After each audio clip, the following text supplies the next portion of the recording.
السلام علیکم ناظرین. عمر وزیر سلام قبول کوي. امید لرم چې تاسو به روغ خوشاله وئ. ناظرین د ټولو اوریدونکو کتونکو د رمضان روزه هم مبارک وي. ناظرین نن موږ چې کومه شو کوو هغه د قبایلي اضلاع کې خصوصا ساوت وزیرستان کې چې هلته کوم د ملکانانو نظام دی، هلته د کرونا ورانول دی او هلته چې کوم دی په خبرو باندې پابندي د یو صحافي کا آزاد صحافت کوي نو هغه باندې پابندي او هلته چې کوم دی جرمانه به ورکوي. ناظرین نن موږ چې تاسو ته کوم خبر درکو هغه د انسانیت باندې یقین ساتونکو دپاره بد خبر دی او د هغه چې کوم ترقي پسند نه وي، ترقي نه خوښوي، د تعصب شکاري، نو هغوی دپاره ښه خبر دی. خبر دا دی چې د کرکنې مسله چې کومه وه په هغې ټیم کې چې کوم د کرونا ورانولو والا دمکي تاج محمد ته ورکړې شوې وه او هغې موږ هم مخالفت کړی و. نو سره د تاج محمد ماته یو هم د جرمانه ادا کولو دمکي راکړې وه، نو هغه 2 ورځې مخکې زما د پلار نه 1,90,000 روپۍ هغوی اخیستې دي، کومه چې ډیره د افسوس خبره ده او دغه په خبرو باندې پابندي ده او هلته چې کوم د اظهار رای په ازادانه طریقې سره څوک نشي کولی. نو په دې باندې به موږ خبرې کوو چې څو پورې به داسې نظام سره مخامخ یو او دغه هر څه چې کیږي دغه د روایاتو په شکل کې کیږي هغه یو تاثر ورکوي چې موږ هم آهنګي پیدا کوو، د اتفاق او اتحاد لپاره کوو، خو حقیقت داسې نه دی. ناظرین دلته به موږ د پولیس چې کوم دی هغه ذمهداري خبره به هم کوو. سیول انتظامیه چې کومه ده هغه څومره خپل ذمهداري ترسره کوي او داسې سیکیورټي فورسز تاسو ته به دلته د 3 MPO او DPO چې کوم د انضمام نه پس هغه ته څومره اختیارات میلاو شوي دي په دې باندې به خبرې کوو. هلته DPO چې کوم دی کومې چې خوښه نو هغه خلاف ډېر زر اکشن والي، خو چې کوم داسې شیان په هغې باندې اکشن نه اخلي، دوی ته قانوني لاره هم وي او هلته سیول انتظامیه چې کومه د هغې نه اوس پولیس ته چې کوم دی هغه اختیارات منتقل شوي دي. نو ناظرین په دې نظام باندې به خبره کوو چې ولې دغه خلک چې کوم دی د طاقتورو په اسره باندې پرې یخي دي او سټیټ عام عوام ته تحفظ ولې نشي ورکولی. د افسوس خبره د هلته صحافي چې کوم دی هغه هم یره محسوس کوي. نو موږ دلته به خبره کوو، د واقعي به هم خبره کوو، وروسته دغه پولیس د اختیارات تو خبره به هم کوو او هلته د دوی غفلت خبره به هم کوو. داسې د سیول انتظامیه چې کومه ده هغه 3 MPO چې کوم دی ولې نه اکسرسایز کوي او داسې واقعیت چې کوم یې هغې متعلق دوی سزاګانې ولې نه ورکوي، داسې سیکیورټي فورسز چې کوم دی هغې متعلق به هم خبره کوو. ناظرین اول به موږ د واقعي ذکر وکړو. واقعه څه داسې وه چې د کرکنې مسله وه، نو په هغې ټیم کې تاج محمد چې کوم د جماعت اسلامي سره تعلق لرلو هغوی د مشرانو خلاف خبرې وکړلې، نو هغوی ته د 25 लाख جرمانه ادا کولو او د کور ورانولو دمکي ورکړه. نو په هغې ټیم کې موږ هم آزاد صحافت دعویدار چې یو نو د داسې غیر قانوني چې کوم کارونه دي هغې خلاف به ضرور اواز اوچتوو او دغه کور ورانېدل او اجتماعي سزاګانې چې کومې دي دغه 25 آیین نه پس غیر قانوني ګرځولې شوي دي. نو موږ هم هغې خلاف اواز اوچت کړلو، د تاج محمد سره ودرېدلو او د هغه د کور د ورانېدلو مو غندنه وکړله. نو موږ ته هم سزا واوروله او جرمانه ادا کولو دمکي راکړله. او دغه سلسله جاری و تقریبا 15-20 دن نه جاری و چې هغوی به ډیمانډ کولو، خو په دې ټیم کې به بدقسمتي ورته ووایو چې تاج محمد چې کوم هغې دومره مزاحمت نه وکړلی شو، هغوی جرمانه ادا کړله، کوم چې ما دپاره هم مشکلات پیدا کړل. زما د پلار وینا به وه چې کله تاج محمد ورکړلې روپۍ او هغه جرمانه ادا کړه نو موږ ته هم ادا کول پکار ځکه چې دا دوی یو روایتي سوچ و، په دوی باندې به کوم پریشر اچولو. کوشش مو ډیر وکړو د DPO سیول انتظامیه سیکیورټي فورسز په نوټس کې مو دغه خبرې راوستلې، دوی ته په کار وي چې دوی اکشن اخیستی وي ځکه چې دوی دا کولی شي که کله یو شهري تطریق چې هغه ویره محسوس کوي نو ډي پی او یا سیول انتظامی او سکیورټي فورسز ته پکاري چې هغه مخکې اکشن والی او د داسې ناخوشګوار واقعیات تو روکتام وکړي. تاسو ته به یاد وي چې د روانور چې کومه خبره وه نو سلیم جعفر چې کله هغوی متعلق اعلان وکړو چې زه به انعام ورکوم که چا روانور قتل کو نو په هغې ټیم کې سکیورټي پولیس او سټیټ مشینري په حرکت کې راغله. روانور یې قتل کړی نه و خو هغوی مخکې هغوی د حفاظت لپاره ګامونه واخیستل. خو په قبایلي اضلاع کې په دې علاقو کې داسې کار نه وي. ډي پي او هم دې ته انتظار چې کله چې واقعه وشي بیا به زه اکشن اخلم او کوم چې دغه نظام ته نور هم تقویت ورکوي او هغه حوصله افزایی کوي د سیول انتظامیه هم او سکیورټي فورسز هم. ناظرین دا دوی طریقه واردات داسې ده چې هلته دوی راځي چلوشتي ورته وایي هغه کورونو ته ځي او جرمانې اخلي او هلته په هغې باندې شپه دپاره پاتې شي هلته به ګډ ورته حلالاوي. نو دغه یې ټارچر کولو او هراس کولو یو طریقه وي. زه که د خپل کور صورتحال تاسو ته بیان کړم نو چې دوی به راتل چلوشتي وال په هغې کې جرنیل هم یې څه داسې انتظام یې خپل قومي جرنیل یې جوړ کړي نو هغه ماشومان ویره محسوس کوي. ایون چې زموږ په کور کې ماشومه د هغوی به بار ویل چې زموږ کور ورانیږي نو هغه به جاړل خو په دوی کې کله هم ترس نه و. دوی داسې نظام چې کوم دی دغه د ترقي وال نظام نه دی دغه د ترقي په لار کې یو خنډ ول نظام دی. هم په کار دا دی چې کوم داسې روایت چې هغه د کوم په فایدې کې نو هغه به ضرور سپورټ کوو خو ما په دې اوس هغه روایتونه چې کوم دی هغه شکل خراب شوی دی. مخکې به یو مظلوم و هغې سره به خلکو ودرېدل نو دغه ظالم نه بې تحفظ ورکولو. اوس نظام بدل شوی دی. اوس چې مظلوم وي نو هغې باندې نور هم ظلم کېږي د دې روایاتو او رواج په شکل کې او د حسیبو که چېرته ستا ځمکې ته نو که چېرته ته تکتور نه یې نو تنه سره به ډېر زیاتې کېږي. هلته د اجرت چې کوم دی هغه په لکاو باندې دی. نو دا داسې نظام دی چې دې ته موږ ښه روایت نه شو ویلی. ښه روایت د ابا او اجداد په کار وي خو هغې کې د عام عوام تحفظ هم په کار دی او د ترقۍ دپاره داسې رواجونه په کار دي. ناظرین دغه سلسله روانه وه. یو ورځ داسې وشول چې زه لاړم هلته نو دغه چلوشتي وال راغلي وو نو هلته ویره وه په کور کې چې کوم زما پلار باندې هم پریشر و ځکه چې دا دوی روایت یو سوچ دی د نوي نظام نه خبر نه دي د عیني حقوقو نه خبر نه دي هغه قومي طاقت چې کوم د دوی په ذهن کې د کور پریشانی هغه زه محسوس کولی شم. امید لرم چې تاسو به هم محسوس کړئ چې څومره موږ ټارچر کېږو په دې نوي په دې زاړه نظام کې. نو په هغې ټیم کې هغه چلوشتي وال چې کومو بهرحال هغه ته مو ګډ حلال نه کړو نو چې راغلل سهار یې کوم ته وویل چې دا موږ ته روپۍ نه راکوي دا دوی څه داسې نظام دی 18 رکني کمیټې بهرحال. نو زما په پلار باندې پریشر واچولو. ما خو انکار کړی و چې کور دې وران شي. ما هغوی ته وویل چې ما ته به اطلاع راکوئ کور وران کې خو روپۍ نشته ځکه چې په دې مهنګایي دور کې 1,90,000 یا 2 लाख یا 3 लाख دغه ډېرې روپۍ دي ځکه چې سټیټ هسې هم خپل شهریانو ته فیسیلیټیز نه ورکوي.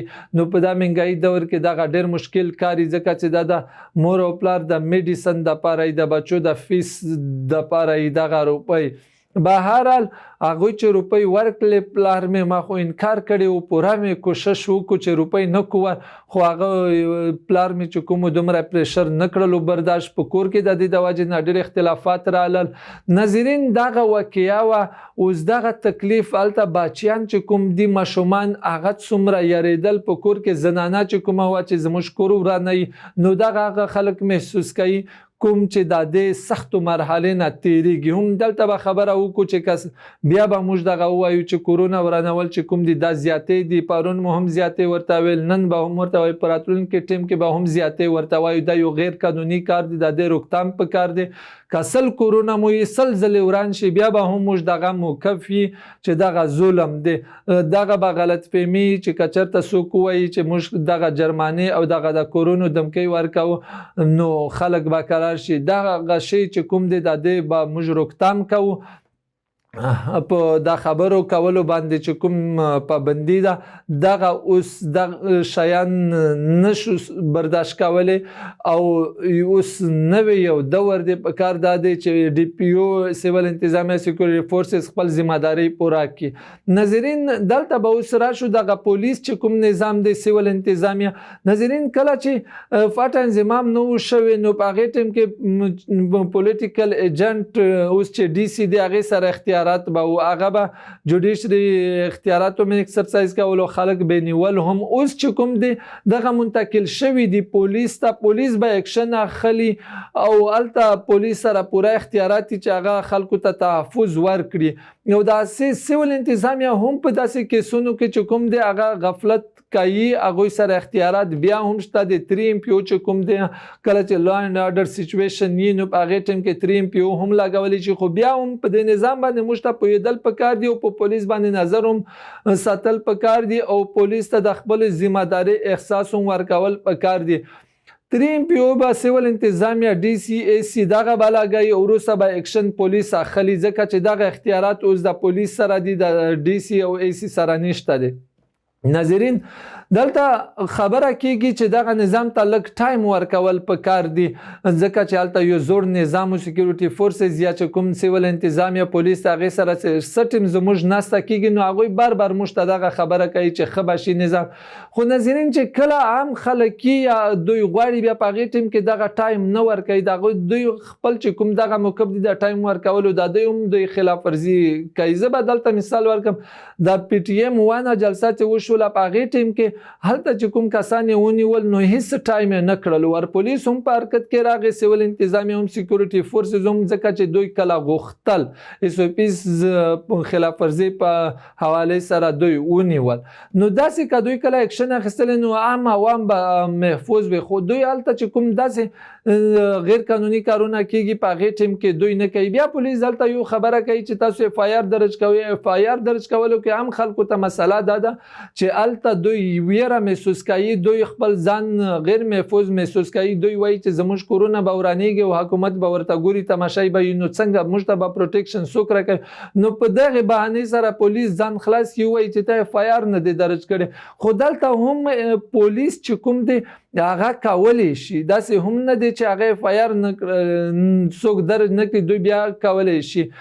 سټیټ په خپل هم اف آی آر درج کوي هغه پی ټی ایم په حواله سره هم کړی دي د سالم جعفر کیس چې کومه په هغې کې هم کړی دي او داسې بیا د دوی سره د 3 ام پی او لاندې مخکې ډي پی او ساوت وزیرستان سره ډېر احکامات پراته دي هلته خو په هغې باندې هم دوی اکشن نه دی اخیستی. د دې سیمپل خبره دا ده چې طاقتور دپاره یو قانون دی او د غریب دپاره بل قانون دی او هلته ساوت وزیرستان کې چې کوم دی سټیټ دننه یو بل سټیټ جوړ شوی دی هلته چې کوم دی بالکل د ډي پی او اختیارات چیلنج کړلی شوي دي سیول انتظامیه نسبتا ښه ده په دې کیسونو کې چې کوم دی دا به ووایو چې سیول انتظامیه یو حد پورې ذمہداریانې پوره کولې خو ډي پی او چې کوم دی هغه په لا اینډ آرډر سچویشن برقرار ساتلو کې هیڅ دلچسپي نشته دی هغه رغځای خمرنګ انګوره د چیک پوسټونه چې کوم دی یا د تنهایي ګرداوي چیک پوسټ به ورته وایي په دې کې هغه دلچسپي ده هغه بس وایي چې څه چې کېږي خلک قتل کېږي هر څه کېږي ازم ورڅه کې څو ورځې مخکې هلته قتل وشو نو خلک قانون په لاس کې اخلي. ډي پی او صرف چې کوم دی هغه خري لیکسي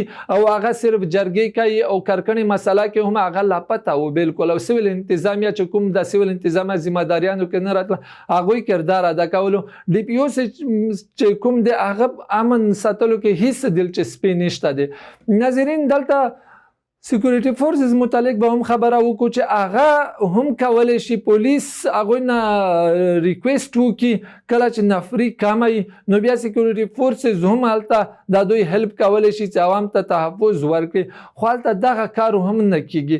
او بیا دلته که د ساوت وزیرستان د پولیس خبره وکړو هغوی وایي چې زموږ سره طاقت نشته دی داسې هم نه ده هلته 3800 لږ بږ پولیس نفري د دوی سره موجوده ده په 400 14 کې تقریبا 2009 2500 پورې دي. نو د دې نه تاسو اندازه ولګوئ چې د دوی سره څومره نفري ده. او بیا پولیس هلته وایي چې دغه لوکل دی هغوی اکشن نه اخلي.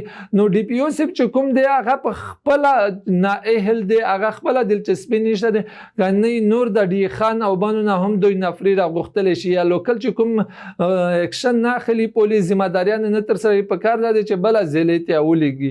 ناظرین دغه خبرې چې موږ کوو دغه د عام خلکو دپاره کوو. نن زه متاثر یم، سبا به بل متاثر یو آزاد صحافي چې کوم یې هغه به څنګه کوي چې پرایم منسټر پسې سړی خبرې کولی شي، آرمي چیف پسې خبرې کولی شي، په ادارو باندې هغه نکته چیني کولی شي. خو نه ساوت وزیرستان چې کوم دی هلته یو د جنګل ول قانون دی، هلته چې کوم دی عام خلک متاثر کېږي.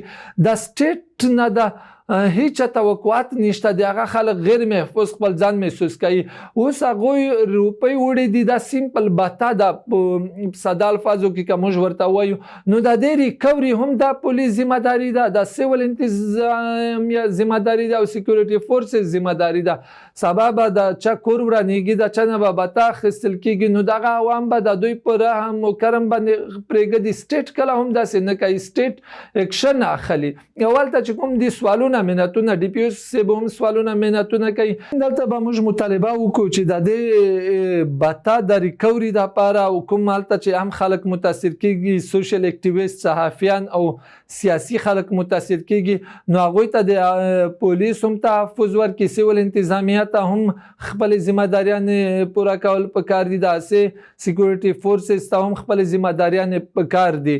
او دلته به موږ خبره وکړو د سیاسي پارټۍ ته هم په کار دا دي چې دوی په دې باندې یو سټینډ والي او دغه نظام نه هم خلکو ته خلاصي ورکړي. زموږ چې کوم دی یو وارې به بیا خپل موقف تکرار کو چې 100 کورونه مو وران شي، دغه اواز بیا اوچته و چې کورونه ورانول چې کوم دی په خلکو باندې تشدد چې کوم دی دغه غیر قانوني دی او د دې خلاف به اواز اوچته و. که څوک دغه وایي چې ټارچر کړلی شي او دغه به خپل آزاد صحافت پرېږدي، دغه به غلط فهمي.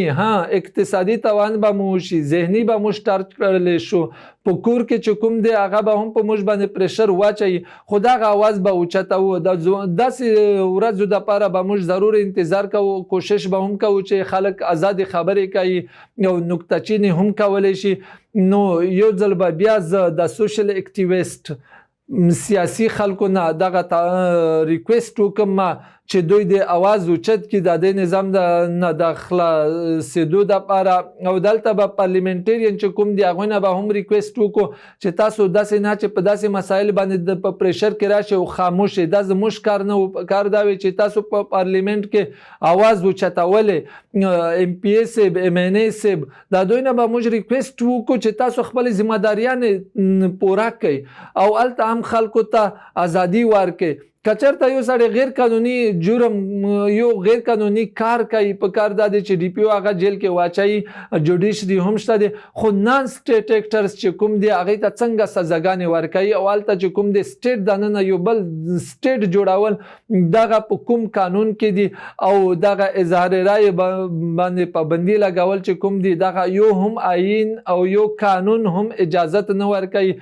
نو په اخري کې به بیا یو ځل زه سوشل اکټیویسټ نه، سیاسي خلکو، پارلیمنټرین نه به ریکویسټ وکړو چې دغه مسئله زما نه دی، زه به متاثر کېږم، زما هېڅ مسئله نشته دی. انشاءالله جدوجهد به هم کوو، آزاد صحافت به هم کوو، اواز به اوچتوو که هر څه کېږي.